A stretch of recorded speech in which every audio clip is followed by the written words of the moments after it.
Hello everyone, welcome back. In this second part about choosing the right journal, I'm going to talk about realistically evaluating the impact of your study.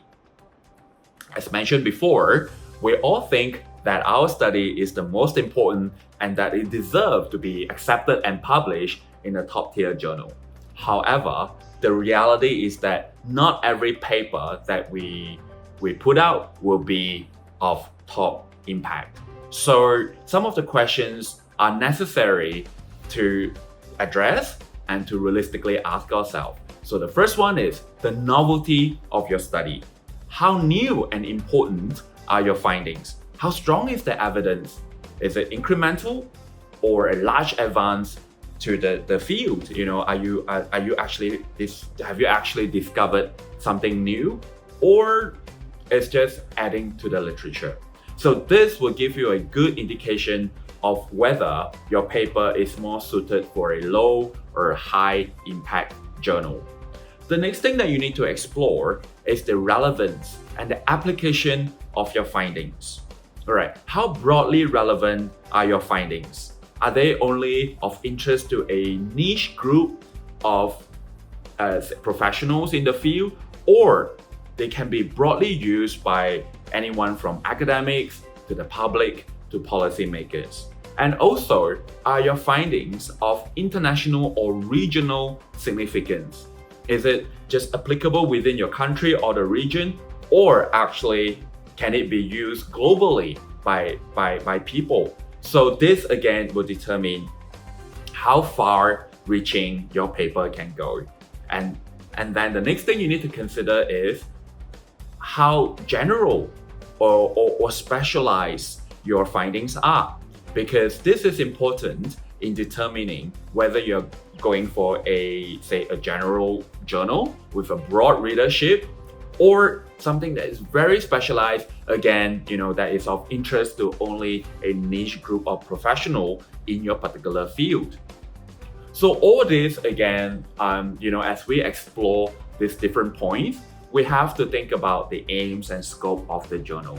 Again, always ask this question to yourself in a very candid manner. That is, how interesting is my paper to the readers of that particular journal?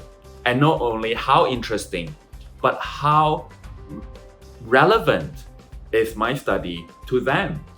Again, because if you are, say, just to give you an example, if you are doing a clinical paper, a surgical report, then it's not going to be interesting to, say, a researcher. And again, if you're a researcher who is in basic science, then your findings are not going to be relevant to clinicians or to people who are actually treating diseases. As much as we think that our findings should be read by everyone, that is not the case. So we have to be very objective and honest in evaluating the impact of our studies. Another point to note is that whether our study is a primary study, for example, you're doing original experiments, or you are starting from scratch that nothing has been done before, or you are actually doing secondary research, basically you're just building on something that someone has already found, or are you just doing a systematic reviews of all other studies? So again, this is quite important.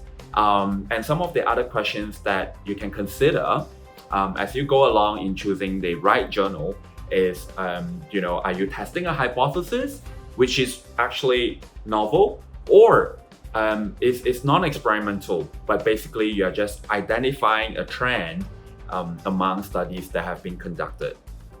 So these are all the things that you have to consider when it comes to objectively and honestly assessing your study and in choosing the right journal of choice. I cannot stress enough how important it is to choose the right journal from the get-go, just so that you do not waste time and incur disappointment along the way. And here's a little tip before we end off, is that there are journal finders online that you could use. So basically all you need is just an abstract or a few keywords of your study, plug it into the search system, and then it will give you a list of potential journals that you could submit to. And this, the results would actually give you the impact factor of the journal, perhaps the aims and scope, and even the publication frequency. So again, before you just think about, oh, I should target the highest impact factor journal, do give those online tools a go, and you will be surprised how useful they are in guiding your choices. Thank you.